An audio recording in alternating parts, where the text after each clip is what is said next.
Alrighty, this is a really old Snowbird snowblower. Very generously given to me by my uncle Chad and my grandpa Mike. Thank you for bringing it over and driving all the way across town just to give me this thing. I really appreciate it. It's totally keeping me busy right now, and I'm not bored out of my mind. So yes, thank you. Usually what I like to do when I get an engine that I don't know anything about, let's see, my uncle said it ran, but I think last time he ran it was last year when it was snowing, and it's snowing right now this year. So it's been like a whole year, or at least a whole summer. He said it ran, but he said that it made a bad squealing noise and the ball bearings inside the ratchet there. So what I've done is I went ahead and pulled the ratchet off the end of the flywheel, and all you do to do that is just wedge a screwdriver in there. I wedge it up against the gas tank, take a wrench, and there's little nubs sticking off the ratchet piece where those screws go in. You just put the end of the ratchet around one of them nubs and whack on it with a hammer, and it's basically righty-tighty, lefty-loosey, just like any bolt. It's not like left-handed thread or anything crazy like that. So I took that all off. Hang on, sorry, my camera work is terrible. Took that all off and removed the cover off of there, cleaned everything out on the inside with some gasoline, and wiped off the end of the shaft with some gas and a rag. I'm out of starter fluid and carb cleaner, basically the same thing, and gas is the next best thing, so yeah. Went in and put the ball bearings back in, put the cover back on, and I lubed up the end of that shaft with some automatic transmission fluid. If you watch any of David's Farms videos, that shit's what works really well. I also lubed up the pull cover on the inside of that with some automatic transmission fluid, so that's good. Next thing that I noticed, there was no air cleaner on this. They did have a cover over it, but I did pull it once when the ball bearings would grab, you know, it actually engage and pull the motor over. Some crud went blowing out of there. So rather than starting it and running that into the combustion chamber, I figured I'd pull the valve cover off and clean any crap out of the cylinder, and the cylinder walls are beautiful. Oh my god, this is the nicest cylinder I've ever seen in my life. There's no scoring, everything is just awesome. Very happy. So hopefully when this, I'm gonna see if it runs in a little bit here. I might take it off and turn it into something like that.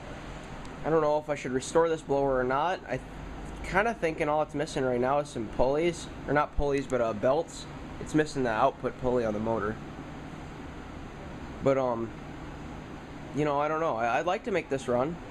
You know, sure as hell has some more class than our snowblower we got right now.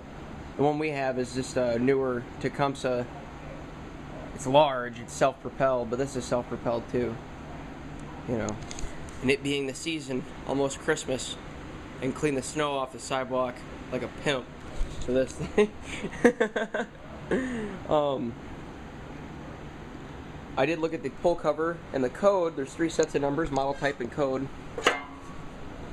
And the code number says 1984. That's probably a little bit blurry because I don't have it set to close-up mode right now. This camera's kind of weird because when you set it to close-up, just this far away, everything's blurry. And I like to just, you know, use the standard function. Anyways, code says 1984 on there. I'm thinking that's not the stock pull cover because it's black. This is a red motor.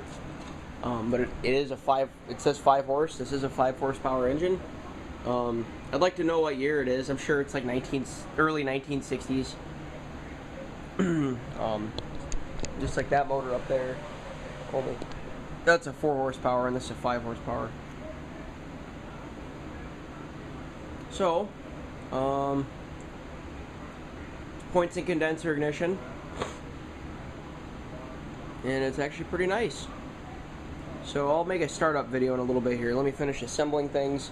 I don't like having a camera set up while I'm putting things back together because I'm just trying to work too fast and my upload time isn't all that great on YouTube, and I'm not going to fight with it just to show you bastards how this goes back together. So if you're watching the video, you probably know how it goes back together. And in case you don't, there's 3 bolts that hold the pull cover on. There's one up there, there's one on the base on the left and on the right. And those are 7/16 Hang on. Double check. Yeah, there's 7/16 socket or wrench. With this, I'm using a ratchet and sockets. I don't really use those that much. I have those ratcheting wrenches that are like that, only they have a ratchet end on one side. Those are awesome. Good God, do I love those wrenches. So, what I'm thinking I'll do is go ahead and take that head back off. I haven't really started the bolts all that far in.